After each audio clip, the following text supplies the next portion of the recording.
अस्सलाम वालेकुम, आप देख रहे हैं डॉन न्यूज़ में मेज़बान Abdul Ghaffar. ICC Champions Trophy Pakistan Super League के हवाले से बात करेंगे, लेकिन मेरा मतलब यह था कि पाकिस्तान की वुमेंस टीम ने थाईलैंड को शिकस्त देकर वर्ल्ड कप के लिए क्वालिफाई किया है। तो सबसे पहले वुमेन टीम को बहुत मुबारकबाद, चूँकि एक ऐसी वक्त में उनकी परफॉर्मेंस सामने आई जब पाकिस्तान में इवेंट हो रहा था, तो उन्होंने सारे मैचेस जीते, उन्होंने सबसे पहले क्वालिफाई किया है। तो well done Pakistan women team. और इस हवाले से प्रोग्राम में हम खुसूसी सेगमेंट भी देखेंगे जिसमें पाकिस्तान वुमेन टीम की कप्तान और कोच मोहम्मद वसीम मौजूद होंगे। और साथ साथ पाकिस्तान सुपर लीग में जनाब एक दिन आराम के बाद आज मैच है कोयटा ग्लेडिएटर्स का कराची किंग्स से कराची में, और कल पेशावर ज़ल्मी मुल्तान सुल्तान मदे मुकाबिल होंगे। तो एक दिन की दूरी के बाद ज़रा PSL की ज़्यादा कदर आ रही है, इसके ऊपर हम ज़रूर बात करेंगे। पॉइंट्स टेबल आपके सामने जनाब रखते हैं, चूँकि अब सबकी नज़रें पॉइंट्स टेबल पर ही हैं। और पॉइंट्स टेबल पर नज़रें इसलिए हैं कि जो टीमें जीत चुकी हैं बट जो टीमें हार चुकी हैं उनके लिए अब दोनों मैचेस बड़े इंपॉर्टेंट हैं। जैसे कि आज कोयटा कराची का मैच, चूँकि दोनों टीमों के एक जैसे पॉइंट्स हैं, और कल पेशावर और मुल्तान जिन्होंने अब तक कोई मैच नहीं जीता। तो जनाब आज कराची कोयटा का मैच है, इसके ऊपर हम बात करेंगे। तो मेरे की तरफ मेरे साथ मौजूद हैं फैसल इलियास, जिन्हें प्रोग्राम में खुशामदीद कहेंगे। फैसल, सबसे पहले तो अच्छी खबर कि पाकिस्तान वुमेन टीम ने मुसलसल 4 मैचेस जीतकर बड़ा ग्रेसफुली क्वालिफाई किया, और आगे चल के इस पर हम डेफिनेटली बात करेंगे, लेकिन चूँकि एक अचीवमेंट है तो हमने उसका जिक्र ज़रूर करना है शुरू में। But what about Karachi Quetta and then of course Zalmi Multan. PSL असल में अब खुलकर सामने आ रही है कि अब जो जीता उसके लिए बहुत वैल्यू बनेगी, और जो हारता है तो उसके लिए कमबैक करना बड़ा मुश्किल है।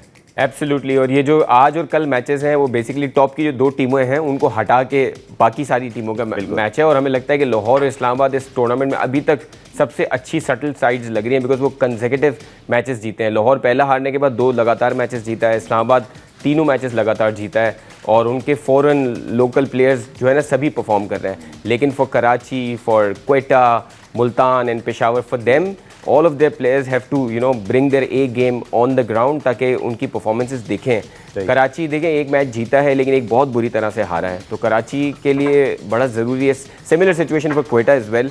दोनों टीमों को प्रूव करना है कि उनका बेस्ट प्लेइंग 11 क्या है और उनकी स्ट्रेटजी क्या है, और अगर उनका माइंडसेट थोड़ा ऐसा भी था कि ऑल आउट अटैक पे जाना है तो उसको थोड़ा चेंज करने की ज़रूरत है। Because Asian conditions and specially Pakistan की कंडीशंस जो अभी तक लाहौर, रावलपिंडी और कराची में हमने देखा है कि अच्छी जो टीम अच्छे बेसिक्स के साथ, चाहे वो बॉलिंग है चाहे बैटिंग है, उसको सपोर्ट होता है। स्लॉगिंग यहाँ नहीं चलती। अगर आप सही लाइन लेंथ पे गेंद कराते हैं तो आपके, हमने देखा हसन अली ने किस तरह का स्पेल किया।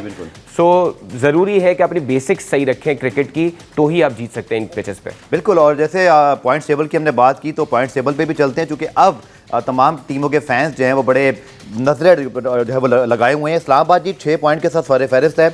इसी तरह लाहौर कलंदर्स एक मैच हारने के बाद संभल गए, 4 पॉइंट्स हैं। कोयटा और कराची के 2-2 पॉइंट्स हैं। ये दोनों टीमें एक ऐसी सिचुएशन पे हैं जहाँ अभी तो सब ठीक लग रहा है, लेकिन अब आज के मैच में जिसको शिकस्त हुई तो वहाँ टेंशन इसलिए शुरू हो जाएगी क्योंकि कल मुल्तान पेशावर में से जो भी टीम जीती, फिर वो और आज जीतने वाली टीम एक तरह से बराबर हो जाएंगे। तो very very interesting 2 matches on the trout, आज का मैच, कल का मैच। और इसके साथ साथ जैसे फैसल ने कहा, तो आई थिंक हम दोनों टीमों के स्क्वाड भी आपके सामने रखते हैं, कराची का भी कोयटा का भी। पहले शायद कराची का रखते हैं जो कि मेज़बान टीम है और अपने शहर में खेल रही है। कोयटा का, कराची के ऊपर हम फैसल बात करें तो जैसे हमने लास्ट टाइम भी बात की थी, डेविड वार्नर का इम्पैक्ट आना ज़रूरी है as a captain, as a leader, because हम सब ये जानते हैं कि पिछले 1-2 सीज़न में कराची कोयटा के साथ क्या हुआ, इवन लाहौर के साथ। तो very important for these 2 sides कि आज ही अपने आप को स्ट्रीमलाइन कर लें, बिकॉज अगर 3 मैचों में 2 शिकस्तें हो जाएं फिर आप वही पीछे भागेंगे, पॉइंट्स टेबल का प्रेशर आप पर होगा। But Faisal, what you suggest the 11 for today match, specially अगर आप रीसेंट परफॉर्मेंसेस देखते हैं तो? मुझे, जैसे मैंने शुरू से कहा है, पहले मैच के बाद से मुझे लगता है कि एक आध चेंज ये लोग कर सकते हैं, स्पेशली जो है स्पिन डिपार्टमेंट में स्ट्रॉन्ग कर सकते हैं अगर ये नबी को लाना चाहें। लेकिन अगर इनके पास जाहिद महमूद है, उनको ला सकते हैं, लेकिन इनको ये देखना होगा कि फिर किस प्लेयर को बिठाते हैं। जो अभी तक जो सबसे ज़्यादा हमने देखा है जो जिसका अंडर परफॉर्म किया वो शान मसूद है। आप कहेंगे कि दोबारा उनको पॉइंट आउट करें, but he is not been, कोशिश की लेकिन फिर आउट हो गए। ये ज़्यादा बुरा है ना। अगर आप 15-20 रन बना लेते हैं तो उसके बाद आपसे उम्मीद लग जाती है कि आप मैच को चलाते हैं। और ये देखिए, कराची के प्लेयर्स को टॉप 3 में साइफर्ट हैं, डेविड वार्नर खुद हैं और विंस हैं, उनसे काफ़ी ज़्यादा एक्सपेक्टेशन है। अगर वो नहीं डिलीवर करते हैं तो फिर शान मसूद पर रिस्पॉन्सिबिलिटी आती है जो उन्होंने निभानी है। But I think it's still too early, because Shan Masood obviously एक सीजन कैंपेनर है। हमने देखा है कि वो काउंटी में बड़ी अच्छी परफॉर्मेंसेज हैं उनकी, T20 में भी वहाँ पे अच्छी परफॉर्मेंसेज हैं इंग्लैंड में। सो आई थिंक कि कराची थोड़ा टाइम देगा, लेकिन अगेन टॉप 3 में से किसी ना किसी को 12-15 ओवर तक खेलना, ये कराची को ये ऐसे लगता है टॉप 3 पे बहुत रिलाई कर रही है, क्योंकि मिड ऑर्डर में कोई ऐसा प्लेयर नहीं है सर। लेकिन टॉप 3 पे रिलाई करने के बाद अगर आपकी स्ट्रेटेजी है कि ऑल आउट जाना है, तो टॉप 3 तो फिर आउट होगा, फायर करना पड़ेगा। बिल्कुल। और साथ साथ हम दोबारा अगर स्क्वाड पे चलें, फैसल मैं जरूर आपसे पूछूंगा कि केन विलियमसन, जिनका बड़ा हमने ढंडोरा भी किया, बहुत बड़ा नाम है, लेकिन 5-6 मैच के बाद सुना आएंगे, तो कैसे देखते हैं इस फैक्टर को, जो कि केन विलियमसन चले जैसे भी प्लेयर हैं इस वक्त भी वो बहुत अच्छा खेल सकते हैं, बट उनका सिर्फ नाम ही मौजूद है इस वक्त लिस्ट में। 5 मैचेस के बाद आना, गो के उनकी रिप्लेसमेंट 7 बेग ले ली गई है, बट कहीं ना कहीं ऐसा लगता है जैसे कराची ने मिडल ऑर्डर में फिर कुछ उस तरह से पिक नहीं किया जैसे कोई कर सकते थे। वो केन विलियमसन तो पहले 5 मैचेस में नहीं है। लेट्स होप कि अगर आप 5 में से 4 मैच हार गए, फिर केन विलियमसन के लिए भी बड़ा आसान नहीं है कि वो आते ही जो है वो टीम को रिस्टोर करेंगे। तो आई फील कि मिडल ऑर्डर में कोई एक एक्सपीरियंस प्लेयर यहाँ पे कमी दिखाई देती है। मुझे लगता है कि देखें, अगर शान मसूद अगर नहीं आते सीन में, तो आमिर जमाल एक ऐसे प्लेयर हैं जो आपको बॉलिंग और बैटिंग दोनों में कंट्रीब्यूट कर सकते हैं, और बैटिंग में हमें पता है कि लोअर ऑर्डर में वो अच्छी बैटिंग कर सकते हैं। सो आई थिंक उस तरफ उनको देखना पड़ेगा। मेरे ख्याल में अभी लोग केन विलियमसन पे ज़्यादा नहीं वो सोच रहे होंगे कि उनके आने से क्या होगा, बिकॉज इनके पास मोहम्मद नबी भी बैठे हुए हैं सही। लेकिन इंटरनेशनल प्लेयर में ये है कि विंस ने एक अच्छी इनिंग खेल ली है, साइफर्ट आपके विकेट कीपर है, 4 ही खिला सकते हैं, लिटन दास भी हैं, और लिटन दास आउट, उनकी जगह बेन मैकडर्मिट आ गए हैं। अच्छा, तो देखिए, आप साइफर्ट को आप चेंज नहीं कर सकते बिकॉज आपके पास कोई और कीपर नहीं है। बिल्कुल। सो आपके जो लोकल प्लेयर्स हैं, हमने इरफान खान नियाजी का नाम लिया, he also has to step up. मतलब वो कब परफॉर्म करेंगे, जिस तरह साहबजादा फरहान परफॉर्म करें इस्लामाबाद के लिए, local players also have to perform. So वो हमें देखना होगा। एंड आई थिंक अभी 2 मैचेस हुए हैं कराची के, एंड अभी हम जरा long way to go, and we hope के आपके शान मसूद, इरफान खान, उमर बिन यूसुफ आपके पास मौजूद उमर बिन यूसुफ है, टैलेंटेड प्लेयर। हाँ, अगर देखें शान मसूद का लाइक टू लाइक रिप्लेसमेंट तो वैसे वो बनते हैं, बैटर वर्सेस बैटर, तो मुझे लगता है वो बन सकता है। लेकिन I think they will still go with Shan Masood, और अभी प्लेइंग 11 को नहीं छेड़ेंगे बिकॉज एक अच्छा मैच जीते हैं, बड़ी टीम से जीते हैं वो, और we hope that they do a comeback today, and specially we hope that we get a game जो आखिरी ओवर तक जाए, चाहे कोई भी जीते, because there has to be a competitive game. जो हमने देखा पिछले 6-7 मैचेस में सिर्फ एक गेम हमें मिला है जहाँ काफी कंपेटिटिव मैच हुआ है। So we expect both the sides to play till the end, fight till the end. ठीक है, पुराने में ब्रेक शामिल करते हैं। ब्रेक से जब वापस आएंगे तो कोयटा ग्लेडिएटर्स की बात करेंगे। अगेन उनकी भी सेम सिचुएशन है, चूंकि अभी तक मार्क चैपमैन का नहीं पता कि उन्होंने ज्वाइन किया, बट स्टिल आई थिंक उनके लिए रीजनेबल स्टार्ट है। बट जैसे मैंने कहा कि आज का मैच और कल का मैच बड़ी हद तक हमें पॉइंट्स टेबल को क्लियर कर देगा, कौन सी 2 टीमें नीचे जा रही हैं, कौन सी 4 टीमें स्टेबल हैं। तो बात करेंगे ना सिर्फ कोयटा पर बल्कि कल होने वाले मैच पर, इस शॉर्ट कमर्शियल ब्रेक पर।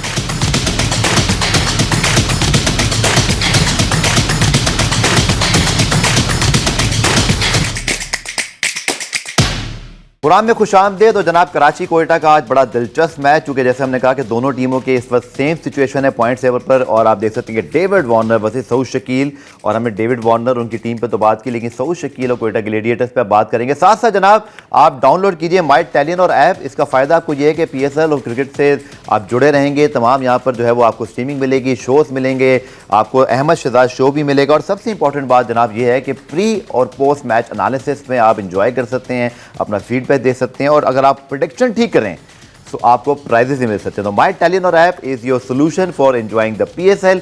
इसको डाउनलोड कीजिए और PSL का लुत्फ उठाइए। अब बात करते हैं जनाब कोयटा ग्लेडिएटर्स और सऊद शकील की। अगेन रीजनेबल स्टार्ट सऊद, क्योंकि इन्होंने एज अ कैप्टनसी भी प्रूव किए थोड़ा बहुत, इनके पास स्पिनर बहुत अच्छे हैं, बट इनको प्रॉब्लम हुआ, इनके जो स्पिनर का एक्शन रिपोर्ट हो गया। तो आप क्या समझते हैं कि थोड़ा सा उस डेंट से निकलना, स्क्वाड भी हम सामने जनाब आपके सामने ले आते हैं। सो एज अ ओपनर अभी तक तो ठीक दिखाई दे रहे हैं सऊद शकील, बट जहां कहीं बड़ा स्कोर आएगा, कुछ होगी चीज़ें, अभी मार्क चैपमैन नहीं आए हैं, so still they are looking good. But आपकी क्या राय, इससे बेहतर कुछ हो सकता है, और खासतौर पर जो एक्शन रिपोर्ट हुआ फिर? मुझे लगता है कि कोयटा जो है वो काइंड ऑफ बैटिंग फर्स्ट वाली साइड है। उनको पहले बैटिंग मिलेगी, बड़े रन करेंगे, तो अबरार और फिर अबरार और इस तरह के उस्मान तारिक भी मेरे ख्याल में ये लीग तो पूरी खेलेंगे। एक्शन रिपोर्ट हुआ है बिल्कुल, ऑल्दो ही इज नॉट, अब दोबारा रिपोर्ट हुआ तो बैन, तो फिर बैन हो जाएंगे। लेकिन खिलाना चाहिए सर आज यार। देखिए उनका एक्शन अगर आप देखें तो वो लिटरली जब वो पॉपिंग क्रीज पे आते हैं तो वो रुक के बॉल कराते हैं। हम भी रुक जाते हैं, फेंकेंगे या नहीं फेंकेंगे, तो एक बड़ा एक यूनिक सा एक्शन है। मतलब ऐसे लगता है कि खड़े खड़े बॉल। मैंने उनका इंटरव्यू सुना, वो कहते हैं कि मेरी जो एल्बो है ना, उसकी कुछ शाख, मतलब उसकी कुछ बनावट ऐसी है कि वो, लेकिन क्या आपको क्या लगता है वो जो डिग्री है, आपको पता है ना कि वो जो एंगल पूरा आपको लाना होता है, क्या उस वजह से, या आप अंपायर्स को बताएं कि वो जो पॉज हो रहा है, आई डोंट थिंक सो कि पॉज से ज़्यादा प्रॉब्लम हो, तो कॉल ऊपर भी लेते थे, आपको याद है आमिर सुहेल अच्छा खासा कभी कभी रुक जाया करते थे। लेकिन डेफिनेटली कहीं प्रॉब्लम यही है, एक होता है कि आप कभी कभी वो करते हैं ना, इनका तो एक स्टाइल ही ऐसा है कि जिसमें लिटरली जब वो आखिर में जब बॉल डिलीवर हो रही होती है हाथ से तो ऐसा लगता है कि वो खड़े ही हैं उस वक्त। ठीक है। और देखें खड़े खड़े उस मोमेंटम से 80-90 केस की बॉल आना तो डाउट वैसे ही क्रिएट हो जाता है कि यार ये जड़ करेंगे नहीं करेंगे। सो वो लग तो रहा है कि एक्शन ऐसा है, लेकिन टेक्निकल कोयटा के बाद भी ऐसी सिचुएशन नहीं है फैसल के आज उनको जबरदस्ती खिलाएं। आई थिंक उनके कैरियर को भी देखना चाहिए कि वो थोड़ा सा अपने एक्शन पे काम कर लें, बिकॉज कुछ भी है परफॉर्मेंस तो दे जाते हैं। जी जी, उनका इम्पैक्ट नजर आता है। यस, बॉलिंग अच्छी करते हैं। चूंकि चाहे सईद अजमल की मुझे बात याद आ रही है, आपका एक्शन चाहे अच्छा हो या बुरा, आपको गेंद एक जगह फेंकनी है, आपको बैट्समैन को रीड तो करना है। लेकिन सर आप देखें जब इनको सैम बिलिंग्स मारना शुरू हुए ना तो ये थोड़े से टेयर अपार्ट होता है ना बंदा, वो हो गया। मतलब उनको समझ नहीं आ रहा था उसके अलावा क्या। उसके अलावा उन्होंने अच्छी बॉलिंग कराई, वो बहुत स्लो कराते हैं, बैट्समैन को रीड करते हैं। लेकिन जब एक सैम बिलिंग्स स्टाइलिंग्स टाइप का बैट्समैन आएगा जो स्पिनर्स पे अग्रेसिव होगा। देखिए पाकिस्तानी ओवरऑल अगर आप पाकिस्तानी प्लेयर्स को देखें ना, सिवाय साहबजादा फरहान के स्पिनर्स को हम अच्छा नहीं खेल रहे। सही है। साहबजादा फरहान ने बहुत अच्छा खेला है, बिल्कुल। उसके अलावा हम स्ट्रगल करते हैं। लेकिन इंटरनेशनल प्लेयर्स बड़ा डिफरेंटली खेलते हैं। ठीक है। वो अगर स्पिनर्स को डोमिनेट करते हैं तो फिर वो अटैक करते हैं और बड़ा डिफरेंटली खेलते हैं। वो रिवर्स स्वीप खेलेंगे, कीपर के ऊपर से वो स्कूप करेंगे, वो आगे आके मारेंगे, जैसे जॉस बटलर है उस तरह की बैटिंग करते हैं सारे फॉरेनर्स हैं। तो वहां पे उस्मान तारिक स्ट्रगल भी किए हैं। तो अगर उनके स्क्वाड में अगर आप दिखा सकते हैं तो हम देखते हैं कि स्क्वाड में देखिए अकील हुसैन उनके पास हैं, अबरार ऑलरेडी जबरदस्त हैं, तो ये दोनों तो बहुत ही जबरदस्त ऑलराउंडर है। बट इसके अलावा क्या ऑप्शन है स्क्वाड अगर हमारे सामने आ जाए? बट बैटिंग की अगर बात करें, मैंने ये देखा कि चैंपियंस ट्रॉफी में जहां स्पिनर्स पे हमने वो सिलेक्शन नहीं की, उसके बाद अब सारा फोकस स्पिनर्स पे आ गया, स्पिनर्स के ऊपर आ गया। देखिए इनके पास अगर आप देखें तो फिन एलन, मार्क चैपमैन अभी आए नहीं, अबरार अहमद हैं, मोहम्मद आमिर बहुत अच्छी बॉलिंग कर रहे हैं, राइली रोसो थोड़ा सा स्ट्रगल कर रहे हैं, लेकिन वसीम जूनियर इनके पास बैठे हुए हैं, हसीबुल्ला हैं, ख्वाजा नाफिया। अच्छा ये चीज़ तो मानना पड़ेगी, काइल जेमिसन भी हैं, खुर्रम शहजाद इवन मौजूद हैं। अगर इनके पास दो स्पिनर भी मौजूद हैं तो उसके अलावा भी अगर आप देखें तो बेंच स्ट्रेंथ बहुत अच्छी है फैसल। अगर आप देखें खुर्रम शहजाद पाकिस्तान के test fast bowler, Hasan Nawaz जो पाकिस्तान के लिए भी खेल कर आए हैं, Hasibullah is a very promising, Khawaja Nafay ने कुछ ग्लिम्स दिए थे लास्ट ईयर के, उनके अंदर टैलेंट है। कोयटा ने अच्छी स्क्वाड सेलेक्ट की, लेकिन अब इसको किस तरह से 11 में ढालना है फैसल? बिल्कुल ऐसे ही देखिए, आपके पास अकील हुसैन और अबरार अगर प्रॉपर स्पिनर्स है, एक राइट आर्म एक लेफ्ट आर्म, वर्ल्ड क्लास। उसके बाद आपके पास शोएब मलिक भी हैं जो लेफ्ट हैंडर्स वगैरह। सर क्या ख्याल है शोएब मलिक पे बहुत बात हो रही है, इतना बड़ा सवाल लोगों ने उठा दिया कि सरफराज अहमद उनसे यंगर हैं बट वो मेंटोर हैं, शोएब मलिक उनसे सीनियर है। मैं ये नहीं करूंगा लोग बोलेंगे मैच, लेकिन देखिए ये पूरी दुनिया में होता है। MS धोनी जो है वो बहुत सारे इंडियन क्रिकेटर्स से सीनियर है, सही है। शोएब मलिक की फिटनेस अच्छी है, मानो उस चीज को, लेकिन एज अ बैटर वो नहीं। लेकिन मेंटोर भी हैं, PCB के पेरोल पे भी हैं, फिर कमेंट्री भी कर रहे हैं, फिर PSL भी खेल रहे हैं। लोगों को ये समझ नहीं आ रहा कि PCB का मोहम्मद यूसुफ कहते हैं मुझे भी खिला ले, मैं प्रैक्टिस कर लूंगा, इतने रन मैं बना दूंगा। मोहम्मद यूसुफ ने ऑनर बोला ये। सर ये देखें, अब अगेन आप मोहम्मद यूसुफ की फिटनेस देख लें और शोएब मलिक, वो कहते हैं कि शोएब मलिक अब बोर्ड से मुंसलिक हो गए हैं, वो खिलाड़ियों से बात करते हैं, लेकिन ये तो सर मेंटोर बन के। सर देखें ये सारा मसला तो PCB का है। ये हम मतलब इस पे हम as a mentor, as a mentor उनका क्या डिलीवरी है ये PCB को बताना चाहिए। देखिए मेंटोर्स पे तो बहुत सारे सवाल हैं, लेकिन ऐसा दुनिया में होता है कि मेंटोर खुद खेल भी रहा हो, जब उसने खिलाड़ियों से बात करनी है, देखो तुम्हें टीम में लाना है। कहीं मेंटोर का कॉन्सेप्ट तो मैंने इससे पहले कहीं नहीं देखा इस तरह। मेंटोर्स फ्रेंचाइज क्रिकेट में थोड़ा बहुत होता है, हमने तो इधर मेन उसमें रखा और उसमें मल्टीपल मेंटोर्स हैं। अब मेंटोर्स आपस में डिसएग्री करेंगे तो क्या करेंगे? आप मेंटोर हैं, आप कहते हैं ये होना, शोएब मलिक की सिलेक्शन करनी पड़ेगी तो मेंटोर क्या करेंगे? शोएब भाई आप उठ के चले जाए मीटिंग से। Shoaib Malik as a player तो नहीं खेल रहे, पाकिस्तान के लिए तो नहीं खेल रहे एज अ प्लेयर, लेकिन आप जब PSL खेल रहे हो तो फिर आप, लेकिन सर ये तो PSL फ्रेंचाइज का है ना, मतलब ये तो फ्रेंचाइज ने उन्होंने उनको पिक किया है and he is a fit player. आपके ख्याल में खेलना चाहिए एक PCB के मेंटोर को जो डिसीजन मेकिंग में मीटिंग से मौजूद होता है, जो कि खिलाड़ियों की फैसला करेगा कि किसको खेलना चाहिए किसको नहीं खेलना चाहिए, तो वो खुद भी खेल रहा है। अगर आप फिटनेस के हवाले से देखेंगे ना, यूनुस खान भी शायद खेल सकते हैं, वहाँ कंपैरिजन सही है। लेकिन आप सही कह रहे हैं, अगर एक बंदा डिसीजन मेकिंग रोल्स में है PCB के लिए, जहाँ तो फिटनेस आता है। और देखिए Malik is very professional, dedicated है इस एज में। वो अगर आप शोएब मलिक को वैसे देखें जो तज्जिया करते हैं, जिस तरह वो सिखाते हैं, he could be a very good player to be with younger players. हमने कब फिर मैनेजमेंट करनी है? अब आप देखें नेशनल T20 में भी वो खेल रहे थे, एक दिन वो शो में होते थे, अगले दिन वो खेल रहे होते थे, विच इज ब्यूटीफुल कि आप बहुत फिट हैं, अल्लाह आपको और फिट रखे। लेकिन पाकिस्तान क्रिकेट का भी सोचे ना, कोई लोग ये कहते हैं कि उस नेशनल T20 में सर आप एक यंग प्लेयर की बर्थ मारी जाती है, आप उसकी सीट पे आप ऑक्यूपाइड हो जाते हो। सर ऐसा मुझे तो नहीं लगता, मतलब एक यंग प्लेयर्स आपके कितने, साहबजादा फरहान के अलावा कौन आके, इरफान खान नियाजी को देख लें आप, नाफे, आप मेंटोर ना बने ना, आप मेंटोर से विड्रॉ हो जाए। नाफे को कितनी इनिंग्स दी पिछले मैच, पिछले टूर्नामेंट में? सही बात, बहुत सारी बात बिल्कुल ठीक है, डिड नॉट डिलीवर। फिर आप मेंटोर ना रहे ना, आप टीमों के मेंटोर भी हैं और आप खुद उस टीम में खेल रहे हैं, ये कैसे सर देखिए, अगर यूं तो अगर आप कहेंगे तो बहुत सारे, जिस तरह आसिफ आफरीदी खेल रहे हैं, हमें लगता है कि यार वो भी किसी की जगह ले लेंगे, 40 साल के हैं और अभी मेंटोर नहीं है ना सर वो ठीक बात कह रहा हूँ। जब आप दो रोल पे एक साथ होते हैं ना फैसल, मुझे ऐसा लेकिन लगता सर है अगेन वो रोल एक अलग ऑर्गेनाइजेशन के लिए है। नेशनल टी20 भी खेल रहे हैं, उसी टीमों के वो मेंटोर भी होते हैं फिर वो चैंपियंस कप में। That is the problem. As a player, as a senior player, he has fitness. उनका जो ये कॉन्फ्लिक्ट ऑफ इंटरेस्ट वाली सिचुएशन है, या हमें ऐसा लगता है कि वो as somebody in the management role ज़्यादा डिलीवर कर सकते हैं, वो सही बात है। लेकिन अगर देखें एक फ्रेंचाइज उनको खिलाना चाहती है, देखिए पिछले बार वो कराची किंग्स की साइड में थे, इस बार उनको क्वेटा ने पिक किया है। ऐसा नहीं है कि वो एक ही साइड में किसी के फेवरेट बन के खेल रहे हैं। क्वेटा जिस तरह की टीम क्वेटा ने सेलेक्ट की है, दे मस्ट हैव थॉट के ख्वाजा नाफी को शुएब मलिक की जगह नहीं खिला सकते आप, तो ये तो इनकी चॉइस है ना सर। अगर इनको लग रहा है, देखिए ख्वाजा नाफी की पिछले साल की जो परफॉर्मेंस है उसके हिसाब से आप किसको खिलाएंगे? आप शुएब मलिक को खिलाएंगे। चलें, ख्वाजा नाफे की परफॉर्मेंस भी अच्छी थी और फिर अभी वो बीपीएल भी खेल कर आ रहे हैं। पर अपनी ओपिनियन आप दीजिएगा, मेरी और फैसल की डिबेट तो आपने सुनी, चलती रहेगी, तो ये आप अपनी ओपिनियन जरूर दीजिए कि आपकी राय में क्या शुएब मलिक को अभी पीएसएल का पार्ट होना चाहिए इस एज में, और जब वो मेंटोर नहीं है, वो पीसीबी के पे रोल पर है। अगेन वो मेंटोर नहीं है, पॉइंट ये है, पॉइंट ये है कि वो पीसीबी के पे रोल पे ना है ना, फिर आप मैनेजमेंट में भी आ रहे हो, आप तनख्वाह भी ले रहे हो, आप एक बात प्लेयर भी खेल रहे हो। आप एक बात बताएं, मेंटोर्स पे कितने सवाल उठे? क्या पीसीबी ने एक प्रेस रिलीज निकाला कि भाई ये मेंटोर है, इनका ये काम है? हमें तो पता ही नहीं है मेंटोर क्या है। बहुत लंबी जोड़ी प्रेस रिलीज थी, लेकिन कुछ पता नहीं है कि वो कर क्या रहे हैं। तो फिर क्या मतलब? तो ये बात है। चलिए पुराने ब्रेक शामिल करते हैं, ब्रेक से जब वापस आएंगे तो फिर पाकिस्तान की वुमेन टीम ने जनाब वर्ल्ड कप के लिए क्वालिफाई किया। उनकी कप्तान के साथ हमारे नुमाइंदे गुलाम मुर्तज़ा ने बात की। मोहम्मद वसीम उनके हेड कोच, पाकिस्तान के फॉर्मर चीफ सेलेक्टर भी हैं, उनसे गपशप लगाएंगे इस वुमेन टीम के हवाले से शॉर्ट कमर्शियल ब्रेक के बाद।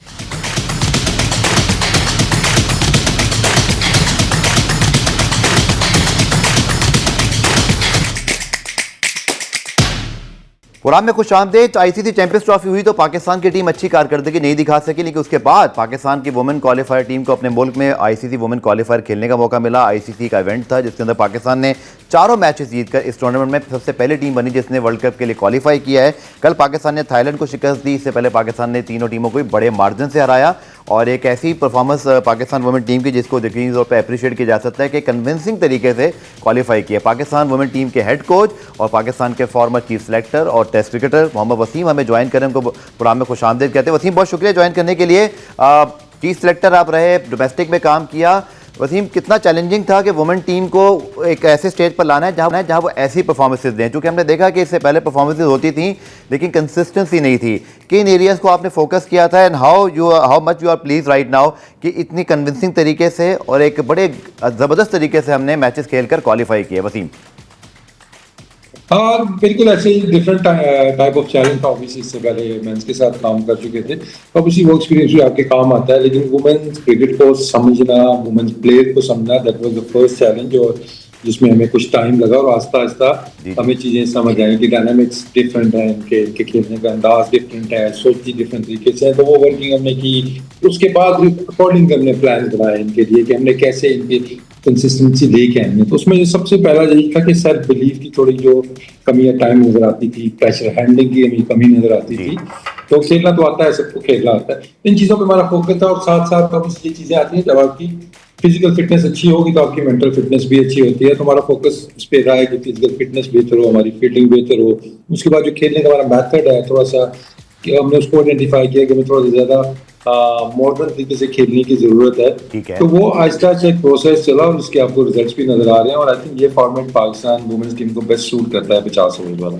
ठीक है वसीम भाई, फैसल बात कर रहा हूँ। हमारी जो कप्तान है उनकी आउटस्टैंडिंग परफॉर्मेंस है। कल वाले मैच में भी उन्होंने 50+ रन स्कोर किए और 3 विकेटें भी उन्होंने ली। आउटस्टैंडिंग परफॉर्मेंसेस हैं, चारों मैचेस में उन्होंने भी अच्छा परफॉर्म किया जिसमें हम जीते हैं। डू यू थिंक कि कप्तानी भी एक रीज़न है पाकिस्तान की रीसेंट वुमेन टीम की परफॉर्मेंसेस की? देखिए, जब भी आपने कोई चेंज करना है या कोई माइंडसेट चेंज करना है या कोई आपने अपना जो ब्रांड है वो चेंज करना है, तो वो बहुत जरूरी है कि आपकी कैप्टन उस चीज को एक्सेप्ट भी करे, उसको फ्रंट से लीड करे। तो इसमें फातिमा आपको हर चीज में आपको पेश नजर आई है, चाहे वो हमारी फास्ट बॉलिंग का शोबा है, चाहे वो बैटिंग का शोबा है, चाहे वो फील्डिंग है, फिटनेस है, हर चीज में वो आपको आगे नजर आएगी। तो लकीरी होती है जब आपके पास ऐसा लीडर हो जो हर चीज को फ्रंट से लीड करता है, तो बाकी प्लेयर्स उसके पीछे वैसे ही चल पड़ते हैं।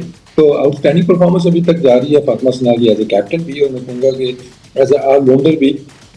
जिस तरीके से वो ग्रोन कर रही है, तो प्रीटी सुन आपको अभी ऑलरेडी आप कह सकते हैं one of the best allrounders में आती हैं वो दुनिया के, लेकिन आगे चल के इंशाल्लाह वो बेस्ट ऑलराउंडर नजर आ रही है, क्योंकि she can bat, she can bowl, she is a very good fielder, तो सारे बॉक्सेस वो टिक करते हैं, तो it's lucky to have as a captain. ठीक है, सिद्रा ने बड़ी अच्छी बैटिंग की, मुनीबा ने इसी तरह, फिर फातिमा सना ना सिर्फ बॉलिंग चार्ट में बल्कि बैटिंग में। तो जो सीनियर प्लेयर्स हैं वसीम, उन्होंने बड़ा अच्छा कंट्रीब्यूट किया, और कंसिस्टेंसी जैसे हमने राबाजी में देखा था कि कहीं ना कहीं वो कभी वेस्ट इंडीज़ को हराते थे पर हार जाते थे, पर इतनी कंसिस्टेंसी चारों मैचेस में जीतना, फिर आपकी जो सीनियर प्लेयर हैं, सिद्रा हैं, इसी तरह मुनीबा हैं, वो कंसिस्टेंट रन करें, और फिर विकटें भी इसी तरह नशरत सिंधु ने भी हासिल की। तो वसीम, इसको कैसे देखते हैं जो रोल डिफाइन किए थे आपने, और फिर ट्रांजिशन का भी पीरियड कुछ अर्से पहले हमने देखा था कि कुछ सीनियर प्लेयर्स आउट हुई थी और हमने कुछ नई प्लेयर्स को इंडक्ट किया था, तो कितने आप सेटिस्फाइड हैं ओवरऑल इस परफॉर्मेंस से, और आगे इंप्रूवमेंट फिर आप जो एरियाज देखते हैं कि मैं इस पर भी और मजीद काम करूँगा? देखिए, कंसिस्टेंसी की आप बात करते हैं तो उसके लिए जरूरी है कि पूरी टीम आपकी परफॉर्म करे, हर बंदा कंट्रीब्यूट करे, उसमें किसी की बड़ी कंट्रीब्यूशन होगी, किसी की छोटी कंट्रीब्यूशन होगी। एक दो परफॉर्मेंसेस से या एक दो प्लेयर्स कंसिस्टेंटली परफॉर्म करें तो नॉट नेसेसरली उससे टीम की परफॉर्मेंस जो है वो कंसिस्टेंट होगी। कंसिस्टेंसी तभी आएगी जब हर बंदा कंट्रीब्यूट करेगा। तो अभी आपके सामने है कि जैसे जो अच्छी चीज हो रही है कि सीनियर्स भी कंट्रीब्यूट कर रहे हैं, साथ में जूनियर्स भी कंट्रीब्यूट कर रहे हैं, तो एक अच्छा, एक मैं कहूँगा कि जो मिक्स एक्सपीरियंस है हमारी टीम के अंदर वो दोनों तरह से यूटिलाइज हो रहा है। तो ऑब्वियसली जब आपके सीनियर्स परफॉर्म कर रहे हैं और जूनियर्स को भी जब आप स्पेस देते हैं, जिस पर मेरा काफी फोकस रहा है कि हमारे जो जूनियर्स हैं, नई लड़कियां जितने ज्यादा एक्सपीरियंस अभी नहीं है उनको भी उतनी इंपॉर्टेंस मिले जितनी कि सीनियर्स को मिलती है, और उसके रिजल्ट्स भी आपको नजर आ रहे हैं। ठीक है, पुरानी ब्रेक शामिल करते हैं। ब्रेक से जब वापस आएंगे तो वसीम से इस क्वालिफायर के हवाले से और साथ साथ वुमेन टीम के हवाले से बात करेंगे। So stay tuned with us. Thank you.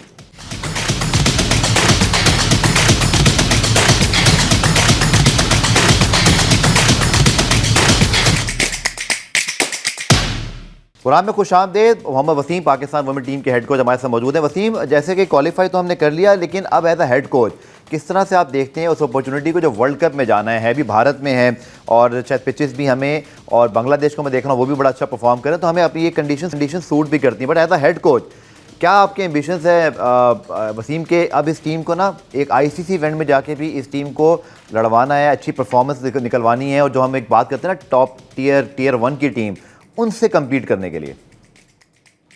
देखिए, कोशिश तो यही है कि जितनी जल्दी हम उस स्टेज के ऊपर पहुंच सके। Obviously it will take time, के एक प्रोसेस है। दूसरा, आगे इंटरनेशनल क्रिकेट कितनी आ रही है, अभी एफटीपी वगैरह में कुछ कोशिश तो हो रही है कि इसमें मैचेस वगैरह हमारे बढ़ जाएं। तो जब हमारा ये चीजें जैसे डोमेस्टिक हमारी बेहतर हो रही है, नेक्स्ट मंथ से दोबारा लड़कियों का T20 भी शुरू हो रहा है, तो आई थिंक जैसे जैसे ये चीजें बढ़ती जाएंगी तो उसकी रिफ्लेक्शन आपको नेशनल टीम पे भी नजर आ जाएगी। लेकिन डेफिनेटली एक ये लर्निंग प्रोसेस है, इंप्रूवमेंट का एक प्रोसेस होता है, ये कभी रुकने वाला नहीं है। हम कह दी कि कोई हमने बहुत बड़ी अचीवमेंट कर ली है क्वालिफाई करके, नो, इट्स जस्ट कि हमने क्वालिफाई किया, तो एक सक्सेस है, it's not an achievement. Achievement तभी होगी जब हम टॉप टीमों में गिने जाएंगे, तो अच्छा आईसीसी के इवेंट्स के अंदर हम फाइनल तक जाएं, सेमीफाइनल तक जाएं। तो ये हमारे गोल है कि स्टेप बाय स्टेप उस लेवल पे आपको लेके जाना, और इंशाल्लाह इस फॉर्मेट के अंदर स्पेशली मुझे बहुत ज्यादा पोटेंशियल नजर आ रहा है। ठीक है, आपसे एक दो सवाल और करेंगे, लेकिन हमारे पास एक्सक्लूसिव इंटरव्यू मौजूद है। फातिमा सना, पाकिस्तान की कप्तान, जिन्होंने ज़बरदस्त परफॉर्मेंस, नुमाइंदे गुलाम मुर्तज़ा ने उनसे खुसूसी बातचीत किया, वो देखिए, फिर आके वसीम से बात करते हैं। पाकिस्तान वुमेंस टीम ने वर्ल्ड कप के लिए क्वालिफाई कर लिया है। हमारे साथ मौजूद है पाकिस्तान की कैप्टन फातिमा सना। फातिमा, एक तो ये बताइएगा कि क्या चीज़ें मुख्तलिफ की जो पाकिस्तान की परफॉर्मेंस है ऐसी रही हो, और 4 मैचेस में अनबीटन है हम लोग। बस सबसे पहले तो क्रेडिट गर्ल्स को जाता है, जिस तरह उन्होंने अपने ऊपर बिलीव रखा, और असल चीज़ जो मुझे लगी कि हम लोगों ने डिफरेंस क्रिएट किया वो सेल्फ बिलीव में था, और जो रोल्स की क्लैरिटी थी वो बहुत ज़्यादा थी टीम के अंदर, और सबको पता था कि किस टाइम पे किसको क्या सिचुएशन आ सकती है, तो सब ने उस पर बहुत वर्क ऑन किया था। लास्ट जितने भी कैम्प्स हुए हमारे 3-4, उसमें सब ने बहुत मेहनत की थी। एशियन कंडीशन में वर्ल्ड कप होना है तो पाकिस्तान की कंडीशन भी सिमिलर ही होती है, तो कितनी होपफुल है कि वहाँ पे जो बड़ी टीमें हैं उनका मुकाबला करने के लिए हम तैयार हैं? बिल्कुल, इंशाल्लाह जिस तरह हमने अभी खेला है कोशिश करेंगे कि इसी तरह खेलें, और कोई भी टीम आए तो उससे ऐसे ही फाइट करें, और जिस तरह टीम का मोमेंटम बना हुआ है, कॉन्फिडेंस में टीम है, तो कोशिश करेंगे कि आगे भी रिजल्ट इसी तरह रहे। जो ऑस्ट्रेलिया, इंग्लैंड या इंडियन टीम है वो थोड़ा एग्रेसिव खेलती है, रन्स थोड़े ज़्यादा करती है, तो हमारी प्रेपरेशन उस तरह की है कि हम उनको बीट कर सकेंगे? बिल्कुल, अभी जिस तरह हमने पास में मेहनत की थी तो वो क्वालिफायर्स देख के की थी। अब आगे 6 मंथ हैं, बीच में ऑलमोस्ट 4 मंथ हैं, तो अब कोशिश करेंगे कि अब जो प्रैक्टिस करें वो उस तरह से करें कि सामने ओपोनेंट्स देख के सारी चीज़ों को मैनेज करें, और इंशाल्लाह अच्छी की उम्मीद है। जी, फातिमा सना की जानिब से ये कहा जा रहा है कि वर्ल्ड कप में भी इस तरह की परफॉर्मेंस ही नज़र आएगी, कोशिश करेंगे कि वहाँ पे भी बेहतरीन परफॉर्मेंस का मुजाहरा करें। Great to see the confidence of our captain. Wasim भाई, मेंस टीम पे आपकी नज़र है, क्योंकि हम पीएसएल का शो कर रहे हैं स्पेशली, तो पीएसएल को किस तरह देख रहे हैं? आपको लग रहा है कि लीग पहले से बेहतर हो रही है? अब इस बार देखा हमने इंटरनेशनल प्लेयर्स भी, डेविड वॉर्नर जैसे प्लेयर हमारी लीग में आए, केन विलियमसन आने वाले लीग में। कैसे देख रहे हैं पीएसएल को, पीएसएल सीजन 10 को? देखिए, 2 दिन बाद ज्वाइन कर रहा हूँ तो फिर मैं आपको बेहतर बता सकूंगा जब मैं वहाँ पे आऊँगा। तो ऑब्वियसली प्लेयर्स का पूल देखते हैं तो बेहतर हुआ है, इसमें चंद नाम जो आपने भी दिए हैं कि वो इंडक्ट हुए हैं। तो आई थिंक ज़ाहिर आगे चल के इसमें और बड़ा होना है तो इम्प्रूवमेंट जारी है, लेकिन कंपटीशन जहाँ तक है obviously one of the toughest league आप कह सकते हैं। चैलेंज वाइज देखें कि बॉल बैट का तगड़ा एक मुकाबला होता है जो कम लीगों में आपको नजर आता है, तो वो स्टैंडर्ड तो हमारा ऊपर है ही है कि आपको कांटेदार मैचेस थ्रिलर्स देखने को मिलते हैं और होपफुली आगे चल के आपको और भी ऐसे मैचेस देखने को मिलेंगे। ठीक है वसीम, आखिर में जो वुमेन फैसिलिटीज़ है, जो कि आप पहले चीफ सेलेक्टर है, डोमेस्टिक में आपने काम किया, हमने देखा गुज़िश्ता दौर में, स्पेशली मुझे याद है एहसान मानी साहब के दौर में खासतौर पर हेडलाइन बनी थी कि लड़कियों को बड़ी अच्छी फैसिलिटीज़, उनको बिजनेस क्लास और थोड़ा सा कॉन्ट्रैक्ट बेहतर किए। आप समझते हैं कि ये चीज़ें अब तक जो मौजूद हैं फैसिलिटीज़ वो सही हैं, या आपको ये रिकमेंडेशन देना चाहेंगे कि इसको और भी बेहतर कर सकता है पीसीबी? देखिए, कुछ चीजें बेहतर हुई हैं, कुछ में बेहतर की बहुत गुंजाइश है और वो मैं लगा हूँ उसके ऊपर। जी। तो जल्द आपको उसके रिजल्ट्स भी नजर आएंगे। तो मेरी कोशिश यही है कि अगर हम बिल्कुल इक्वल नहीं हो सकते तो मेंस और वुमेन क्रिकेट का बहुत ज्यादा जो उनको फैसिलिटीज वाइज है, इंफ्रास्ट्रक्चर वाइज है, इवन ट्रीटमेंट का जो गैप है वो बहुत ज्यादा नहीं होना चाहिए। तो आपको आगे चल के इसमें भी बेहतरी नजर आएंगी। मेरा मिशन भी यही है। चलें, मोहम्मद वसीम साहब हमारे साथ मौजूद थे, पाकिस्तान वुमेन टीम के हेड कोच। बहुत शुक्रिया sir, all the best for remaining matches and for the world cup. और फैसल, मुझे इजाज़त दीजिए, लेकिन फैसल क्विकली पहले प्रेडिक्शन आज Karachi Quetta, it will be very interesting match. मुझे लगता है Karachi should win today. Karachi should win, तीसरा लगातार मैच एक ही वेन्यू पे। I will go with Quetta today. तो देखते हैं कि कल कौन जीतता है। बहुत शुक्रिया फैसल आपके एनालिसिस प्रेडिक्शन का। कल इंशाल्लाह प्रोग्राम में आपसे मुलाकात होगी, तब तक के लिए अल्लाह हाफ़िज़।